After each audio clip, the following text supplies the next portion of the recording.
1 Petrus pasalnya yang kedua ayat 18 sampai dengan 25, yaitu pikul salib. Mungkin saudara bertanya-tanya seperti ini, pikul salib itu seperti apa sih? Apakah saya harus bikin salib dari kayu, kemudian saya harus pikul dia setiap hari? Atau saya harus menggotong dia setiap hari? Apakah itu yang diizinkan oleh Tuhan Yesus? Tentang arti daripada pikul salib. Saudara, pikul salib yang dimaksudkan oleh Alkitab, oleh Tuhan Yesus adalah sangkal diri atau penyalipan daging. Haleluya. Berat memang saudara ya. Kalau Bapak Ibu Saudara mau pingin menyangkal daging, siapa yang mampu sangkal daging kita? Saya aja sebagai hamba Tuhan saudara, saya terus berjuang ya. Terus berjuang dan berjuang dan berjuang. Tuhan mampukan saya supaya ketika saya mengajar, saya sendiri tidak terbuang. Saya berusaha bagaimana saya harus menyangkal daging saya. Karena Yesus sudah terlebih dahulu menjadi teladan buat hidup saudara dan saya. Amin. Saudara bayangkan ya, firman Tuhan di sini mengatakan begini saudara. Hai kamu hamba-hamba, tunduklah dengan penuh ketakutan kepada Tuhanmu. Bukan saja kepada yang baik dan peramah, tetapi juga kepada yang bengis. Ada di sini. Ini Alkitab yang bilang saudara, bukan saya. Kita semua di sini bekerja di perusahaan. Ya. Saudara, ketika saudara dan saya bekerja, kemudian saudara mendapati seorang pemimpin yang baik dan luar biasa, betapa senangnya hati kita. Tetapi ketika kita mendapatkan pemimpin yang bengis, pasti ada rasa dongkol. Betul nggak? Tetapi saudara, Alkitab berkata, bukan saya yang bilang saudara ya, tunduklah kamu kepada pemimpinmu, entah dia yang baik dan peramah, yang bengis pun engkau harus tunduk. Bukankah itu disebut kasih karunia? Ketika engkau melakukan apa yang baik, kemudian engkau dipukul. Tapi ketika kita melakukan sesuatu yang jahat, kita dipukul. Saudara, itu kesalahan kita sendiri. Amin. Kita mengikuti peraturan yang ada, saudara. Ya, ini saya berbicara tentang dalam kondisi pekerjaan. Selama saudara pemimpin itu mengajarkan sesuatu hal yang benar, saudara, disiplin pekerjaan dia turuti dengan baik, kita harus tunduk kepada dia. Amin. Kecuali dia suruh kita mencuri, atau kecuali dia suruh kita membunuh, itu yang harus tidak boleh kita lakukan. Tetapi selama itu saudara masih dalam peraturan perusahaan, kita harus tunduk. Amin. Terkadang saudara, hidup manusia daging ya, kedagingan ini selalu berontak. Kalau misalnya contoh, ada pemimpin ya yang melihat kita, wah rajinnya luar biasa, waduh, pokoknya rasa mungkin semua pekerjaan beres. Tapi ketika mungkin pemimpin kita lagi balik belakang atau lagi keluar, mulai kita ngorok. Ya. Itu aja sudah menjadi nilai tidak baik di hadapan Tuhan. Haleluya. Nah, ibu pendeta ini suka singgung-singgung. Saya bukan menyinggung saudara. Ini adalah Alkitab, firman yang bilang. Amin. Bukan saya yang bilang. Sebab dapatkan disebut pujian jika kamu menderita pukulan karena kamu berbuat dosa. Tapi jika kamu berbuat baik dan karena itu kamu harus menderita, maka itu adalah kasih karunia. Haleluya. Saudara, ketika saudara bekerja, ya, bekerjalah bukan karena kita mau dilihat oleh bos, tapi bekerjalah karena kita kita mau dilihat oleh Tuhan. Karena yang berkuasa memberkati saudara dan saya bukan bos, bukan pemimpin, tetapi Yesus yang memberikan berkat buat kita. Ketika kita boleh memberikan teladan bagi pemimpin kita. Amin. Itu saudara. Sebagaimana Yesus, ya, dia telah memberikan teladan. Dia adalah raja kita.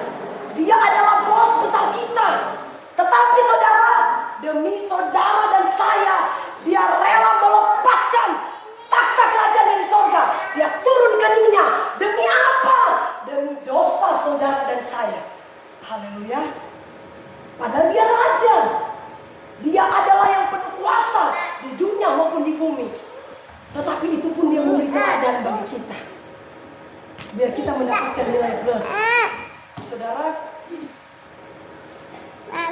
jadi bekerjalah. Karena benar-benar kita mengasihi Tuhan dengan hati yang tulus. Ya. Bersyukur kita mendapatkan pemimpin-pemimpin di sini adalah pemimpin yang takut akan Tuhan. Ada amin? Amin. Haleluya. Saudara, satu ketika saya pernah kasih contoh. Saya masih pengerja, saudara. 2 tahun saya ditugaskan mengerja di motoring. Saya mendapatkan seorang pemimpin yang baik. Tapi bukan karena pemimpin saya baik, saya memanfaatkan pemimpin saya. Baik kok, jadi biar saya malas-malasan, biar saya tidur-tiduran, nggak apa-apa, bos saya baik kok. Saudara, pekerjaan kita itu dihitung oleh Tuhan, bukan dihitung oleh manusia. Amin. Saudara tahu, ya. Cuci pakaian mereka setiap hari. Saya masak, saya ngepel gereja, saudara. Saya kerjakan itu bukan karena saya ingin cari muka sama bos. Bukan saya ingin cari muka sama gembala saya. Tetapi saya ingin cari muka sama Tuhan. Amin. Lebih baik cari muka sama Tuhan daripada cari muka sama bos. Haleluya. Saudara, akhirnya saya pindah ke dengan pemimpin yang bengisnya. Luar biasa. Saudara, saya kerja ini salah. Saya kerja ini salah. Ya, tapi tetap saya menjalani. Satu ketika saudara, saya mencuci pakaiannya. Tanpa saya sadar, pakaian itu kena noda. Ya, tapi memang itu salah saya. Saya nggak boleh berontak kalau saya dimarahin. Ya memang salah saya kok, ngapain saya harus berontak? Iya kan? Saya dimarahin. Kamu itu kok pakaian bagus begini kok. Saya menangis, tapi saya nggak mau kasih lihat dia. Ampuni saya Tuhan, kalau saya bersalah, ampuni saya Tuhan. Kenapa aku pakai ini sampai luntur? Sebenarnya saya tidak bermaksud pakai ini bisa luntur, kok bisa? Saudara, tapi saya tidak mau menyalahkan pemimpin saya. Saya tidak mau, kenapa? Saya ingin mengejar kasih karunia. Amin. Pemimpin saya itu memang benar. Karena luntur ya saya dimarahin. Saudara, akhirnya satu ketika saya pimpin pujian, saudara, di atas mimbar. Jemaat sudah banyak ada seperti ini. Sementara angkat pujian, saya sudah di mimbar bersama. Saya sudah ajak jemaat berdiri. Mari saudara kita angkat pujian bersama malaikat. Tiba-tiba pemimpin saya bilang, "Tolong tahu dari mimbar, kau tidak layak di mimbar situ." Aduh, langsung jatuh. Apa salah saya? Tuhan bilang, masa cuma begitu aja kamu sudah dongkol? Cuma gitu aja, aku aja sampai dipukul, sampai mati. Tidak pernah aku membela diri kepada Pilatus. Tidak pernah aku membela diri kepada mahkamah agama. Tetapi aku rela dipukul, dicabut, sampai mati di kayu salib. Tapi kalian cuma dibentak gitu aja sudah marah, ngamuknya luar biasa. Haleluya. Jadi kita mengejar kasih karunia Tuhan. Amin. Itu saudara, ya. Akhirnya waktu di tempat duduk saudara, saya menangis, ya. Saya menangis, akhirnya saya langsung begini. Waktu Roh Kudus bicara di hatiku mengenai pengorbanan Yesus, saya mulai menangis. Terima kasih Tuhan, terima kasih Tuhan, sambil mencucurkan air mata. Terima, akhirnya saudara, saya di hati saya dipulihkan. Ternyata memang itu diizinkan Tuhan, supaya ketika saya jadi, itu bisa jadi kesaksian hidup. Amin. Jadi ketika Tuhan mengizinkan proses itu ada, bukan karena saudara pemimpin kita buruk. Nah, itu memang Tuhan izinkan memproses karakter kita, supaya kita memiliki karakter-karakter yang seperti Yesus. Amin. Itu seperti itu saudara. Jadi saudara, saya percaya ya, kalau saudara dan saya karakternya dibentuk oleh Tuhan, ya, kita akan keluar dari sini saudara, kita akan muncul seperti emas murni. Haleluya. Saudara, firman Tuhan bilang begini, coba. Ayatnya yang ke-23, coba. 1 Petrus 2:23.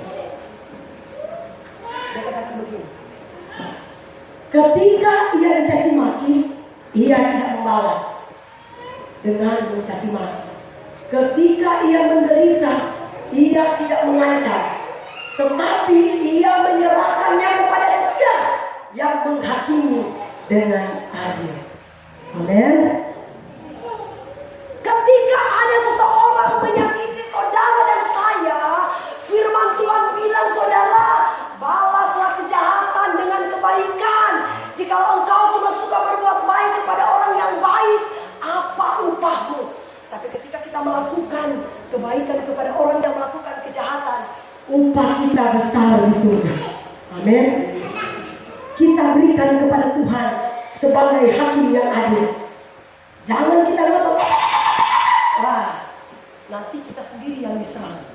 Haleluya. Biar kita berikan kepada Yesus. Dia adalah hakim yang adil yang menghukum dunia. Bukan berarti saudara, ketika Yesus sudah mati di kayu salib, kita seenaknya saja berbuat dosa. Enggak. Bangsa Israel pada waktu dulu saudara, ketika mereka melakukan dosa, harus ada korban darah binatang yang harus mereka bawa di korban mezbah, korban bakaran. Tapi sekarang kita nggak perlu lagi bawa binatang. Karena apa? Yesus sudah menggantikan dengan darahnya yang mahal. Jadi nggak ada lagi korban darah binatang yang harus kita persembahkan. Tetapi darah Yesus yang sudah menggantikan setiap korban penebus salah. Amin.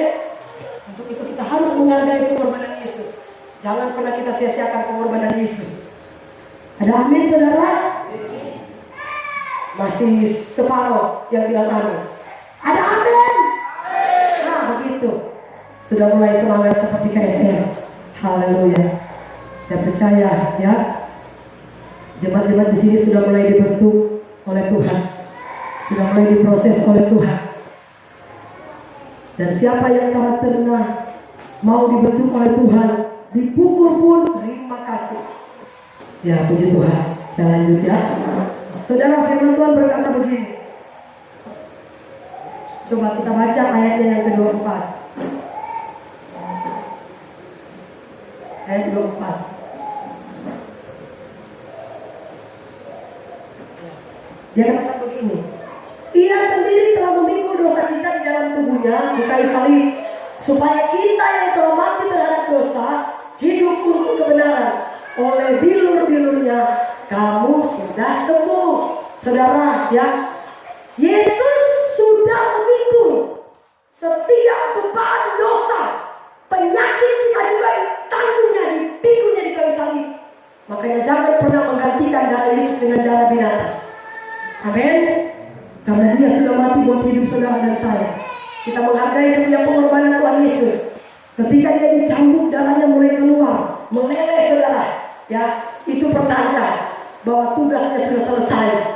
Karena Dia sudah membuktikan bahwa Dia rela berkorban buat umat-umat manusia, supaya ketika hari kelak Dia sudah datang ke atas, ke surga, kita boleh memperingati bagaimana Dia pernah mati di dunia ini untuk kesalahan hidup saudara dan saya. Amin. Haleluya. Dan ayat yang ke-25 dia katakan, sebab dahulu kamu seperti domba, tetapi sekarang kamu telah kembali kepada gembala dan pemelihara jiwamu. Dan ketika saudara dan saya sudah dibentuk, diproses, dan kita memiliki karakter seperti karakter Kristus, gembala yang agung kita adalah Yesus Kristus sendiri. Amin. Dan satu kelak nanti saudara, Dia akan mengangkat kita ke dalam kerajaan surga yang kekal, dan surga akan menjadi warisan hidup saudara dan saya. Dan ketika saudara dan saya sakit, jangan pernah cari dukun, jangan pernah cari paranormal, jangan pernah cari saudara ilmu-ilmu lain, tetapi carilah Yesus sebagai Tuhan dan Juru Selamat yang sanggup menyembuhkan hidup kita. Amin. Haleluya. Tuhan Yesus memberkati firman-Nya.